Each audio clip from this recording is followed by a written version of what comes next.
Hey, Jared. Yes, sir. This is Snead, Los Angeles Rams. We got the 19th pick here. We're about to pick you, and you're going to be a Los Angeles Ram if you want to be. Yes, sir. I want to be. Rams. Let's start here with the obvious question that you have to ask when you're talking to the GM of the Rams. What was it like to draft a guy in the first round for the first time since 2016? Cynthia, I think I've answered this question a lot. My honest take was, wow, that was anticlimactic, in that you always are going to wait and see who calls you if you maybe get a really good, let's call it trade back opportunity. Even when 5 minutes in, we said, you know what, we've waited 8 years, let's at least wait another 3 minutes and make our pick at the 8-minute mark. Well, yeah, I mean, now you have one of the youngest defensive lines in the entire NFL. One of my absolute all-time favorite players retiring in Aaron Donald. You're never going to replace him in my, Not even going to try, Cynthia. Not even going to try. No, why would you try? But you did a great job drafting last year. And then this year, let's get it started. You added Jared Verse, a really interesting prospect. Was it a priority because of Aaron Donald? How do you enjoy pairing him with Byron Young? How do you think about that? We always discussed BY being a pick that we had last year, even Kobe Turner last year. So we always felt like if the draft fell our way and we didn't have to reach, adding more young defensive players to the front, and we value the front. We like to stress the opposing offense with our, let's call it our front four, our front 6 to 7 players, but we definitely like the attack with the front. Yeah, okay, well, let's watch some film on Jared Verse. He's going to attack with a speed rush, and then the speed to power move is turning into 76's chest, and if 76 is playing a little high, has to recover back inside, he's going to be off balance. He's not going to have leverage, and I'm not sure Jared Verse got the sack there. I think he just pushed 76 into the queue. I actually was just watching that, being like, of those 9 sacks that he had, obviously, first team all ACC, second most in the Power 5 in terms of pressures was 62. I love his athletic measurements, right? 555 squat, 455 bench, 360 power clean, and he ran 21 miles per hour a game. I'm sorry, what? Is he was he created in a lab? That's an incredible stat sheet on him just from a physical specimen standpoint. You can see a lot of those, let's call it those squats, those power cleans. You can see that translating on the film when he does get engaged with a bigger defender and he's pushing that defender around. Or I say that, shouldn't call him a defender, offender. The offensive player. Yeah, he turns into that on the other end of it. I love it. Well, then in the second round, pick 39, you can't replace Aaron Donald, but you definitely got Braden Fisk. Hey, Braden, we're going to draft you. What do you think? Yes, sir. That's unbelievable. I can't think. I get to wait. I'm playing with Verse again? Hey, this. Let's go, boy. Boy, no one. His physical dimensions and what he's able to do athletically are incredible. But how do you think he'll complement Kobe Turner on the field? This is going to be a really interesting defensive front. Byron Young, Kobe Turner, Jared, Mr. Fisk here. They all have initial juice off the ball. So at the end of the day, if they were wide receivers, right, they can get off a press. They can get an edge and put those offensive linemen in a compromised position from a leverage standpoint. The fun thing about all of them is if the dictionary said this is how you should approach life, whether it's football, whether it's analytics, Cynthia, how you study, you should approach life like the 4 guys I just mentioned. They approach football. They play urgently. They just attack it in a demeanor that's fun to watch. You can feel it on film. This is a good one. Ugh. Bye. No fun for Florida against Florida State. Neat thing about that play, too, is him taking on the double there because he is a smaller in stature guy. And I can say that Braden did get better, right, through the season, taking on ACC, SEC offensive linemen because he had played in the MAC the year before. Not as big, so you can see his improvement evolve. I was going to say, both your first and second round pick, not only are they Florida State guys, but they transferred from smaller schools, Western Michigan for Braden, and they all have crazy athleticism. So it's clearly, I think you have a type, Wes. We definitely have a type, and you've seen it. Explosiveness, the ability to get off the rock, get off the ball, attack the OL before the OL can attack you. Like you were talking about, the squats, the cleans, the benches, seeing that translate. And right now he's gonna read the pull. What he's gonna do though is get an edge on the shoulder of that OL he's going to push the defender back. So now he's unblocked, and now it's just up to him to find the ball, chase it, and get down. I can say this about Braden. It was the last probably film clip I watched of the draft cycle. And I can remember, though, it was on probably a screen where Braden reads the screen, probably chases the back down from about 30 yards. And it was like, you know what?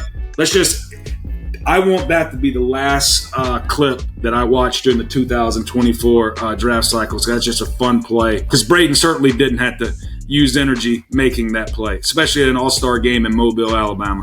No, and by the way, his 4.78 40 was the fastest among defensive tackles. And by the way, he got up to 21.11 miles per hour. Let's hope he's not running far enough to have to get up to that full 21.1 mile per hour speed, but it certainly translates into an explosive playmaker. Oh, if he has to get to 21, something's negative happened. Terrible. It's just he's bailing us out. If he chases the rabbit down, he bailed us out. We live to see another down. Yeah. Well, let's talk about the rabbit then. So on the other side of the ball, your third round pick, number 83 from the University of Michigan, Blake Corum.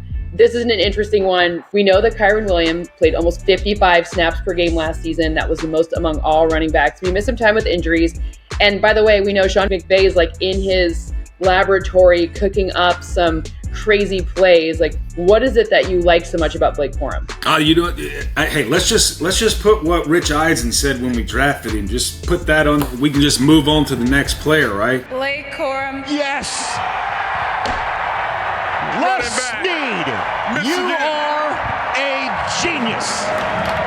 You are hitting the jackpot. You too, Sean McVay. Over the course of Blake's career there, they gave him the ball a lot. As we know, if you were talking about Mr. McCarthy during the draft, you talked about him not passing the ball as much.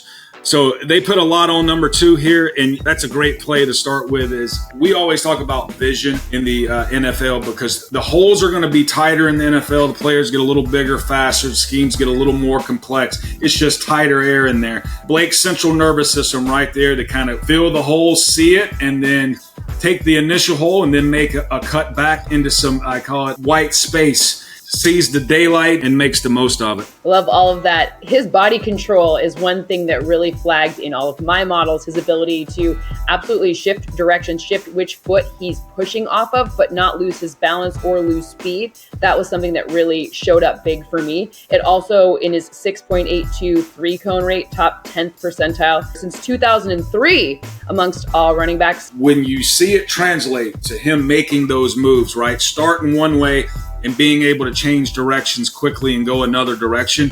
I call it's like playing tag in the backyard, right? You're just avoiding the tag. That's when you see that 3-cone translate to the football field on Sundays. Let's move back onto the defense. Of course, he went safety in round 3, pick 99. Cameron Kitchens out of Miami. He led FBS with 11 interceptions between 2022 and 2023. First team all ACC over that same period. So no more Jordan Fuller. He left in free agency. And John Johnson III is currently a free agent. So what are we looking at from Kitchens this year? The neat thing, too, about Mr. Kitchens is we have Q Lake coming in. He's returning as a safety. We signed Cam Curl. With Quentin Lake, who's very similar to Mr. Kitchens in college football, one of those older school safeties, free safety, central nervous, right, can pick the ball off. Those guys just have a feel for what the offense is going to do. They're playing a little bit of chess out there. They know maybe what's next. They get to where they need to be and they make the pick. The interesting thing is with us, Quentin Lake has been able to come in and play star for us. So there's a really, really nice chance that he gets on the field early. And I got to say that we always talk about the combine, right? And what's the most important thing about the combine? And we hear about going there, getting your medical, getting your physical. Well, I know he was dealing with a lower leg injury. And a lot of times kids, do they take a break? Do they keep pushing through, trying to impress us in the NFL to improve their draft stock? But I think our group did a really, really nice job of analyzing what he was dealing with and really coming up with a plan of success. How do we bring him in, right, and allow him to rehab, heal, so that he's at his best when we start football in the fall and not necessarily in OTAs, what have you. I like this one because look at the team he's playing, who we were probably watching for the other side of this, and There he goes. Interception. One of his 11, right? One of his 11, right there. You're bringing up some good points, Cynthia. If Drake May is going to be one of the top QBs in the draft, you're always going to put on defenders, especially safeties, corners, right, against quarterbacks that are probably going to play at our level. So a lot of people probably watched this tape when they were evaluating Cam. Yep. This one's nice, too. Just completely jumps the route right there. When you watch players, there's an element of players, and again, it's central nervous system. It's a combination of their film prep, them knowing the situation, what the team usually does in these situations, making a calculated risk of jumping in front of a route. They're proacting. They're not reacting, right? There's an element of proacting because it's very hard to wait for the QB to throw and then make your break, right? You got to be a step ahead, and that's something that he thrives at. Hinchins here is looking like he's ruining Drake May's day. By the way, it might make the day of scouts because they're watching Drake May. They see this guy come out of nowhere. This is part of that old school kind of thing that you're talking about here. I love watching a guy be able to intercept the ball and also get after the quarterback like that. Neat thing about Cam is there are some players, right, who do a really nice job of, let's call it, taking the ball away from the free safety type position, back end safety, deep half safety. Cam could go play in the box. You hear the box. What's the box? That's the safeties that come up close to the line of scrimmage. They're usually a little bigger. They're usually a little more physical, more aggressive. They like to mix it up. And blitzing from that safety position, again, central nervous, again, that's timing. That's not showing you're going to blitz immediately. Why? Because the running back may could check and pick you up. The center could make a call to make sure they have you covered. So there's a lot going on in there, the ability to understand football, process it quickly, and execute it on Saturdays and Sundays. I mean, with these next two picks, I would argue your central nervous system is, back to the defensive line. Brennan Jackson, go back to edge rusher here. Round 5, pick 154. I know you guys have great analytics at the Rams, but I love this strategy of taking a really key position of need and doubling down on it. It has correlated to success. It's causal. It's not just correlated, it's causal. So let's watch a little bit of Brennan as well. The speed. Sorry, see ya. Good luck. He's a bigger player in stature. I mean, he's a 200 and close to 70 pounder, so very similar to even like Jared Verse in terms of size.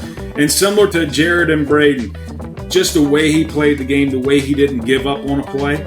A lot of times that's how you get a strip sack, right? You just keep fighting, you keep playing urgent till the end, and maybe the QB gets a little loose with the ball, lowers it, things like that, and you're able to knock that ball out. And I just like how he keeps going. Like, it made me like him even more that he gets up, he doesn't celebrate. He's like, where's the ball? Let's go. Yeah, I do this a lot, right? Been there before. Another defensive tackle doubling down again on that same strategy in the 6th round out of Clemson, Tyler Davis, pick 196, 144 tackles, 29.5 tackles for loss, and 16 sacks. These guys, the number of sacks from college on your defense is incredible. This guy's not one of those sexy players that jumps off the screen. So we have this thing where a scout can say he is better in team than 101s.